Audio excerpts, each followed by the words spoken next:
ఒప్పుకోలేదు. ఒప్పుకున్న ప్రతి వ్యక్తి ఈ కూటములో వారి పాపాలు యేసయ్య తుడిచి వేస్తాడు.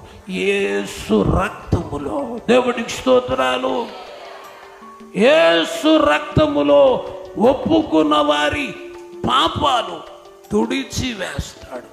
ఎప్పుడైతే నీ పాపము తుడిచివేయబడుతుందో ఇప్పటి వరకు నీ పిల్లలతో నెమ్మది లేదా, పక్కోళ్ళతో నెమ్మది లేదా, ఆర్థిక పరిస్థితులతో బాధపడుతున్నావా, మనశ్శాంతి లేని బ్రతుకుతున్నావా, నీ పాపాన్ని ఒప్పుకున్నట్లయితే యేసయ్య నీ పాపాన్ని తుడిచి వేస్తాడు ఆయన రక్తముతో. ఎప్పుడైతే ఆయన తుడిచి వేస్తాడో ఇప్పటి వరకు నెమ్మది లేని నీ జీవితానికి నెమ్మది ప్రారంభమవుతుంది.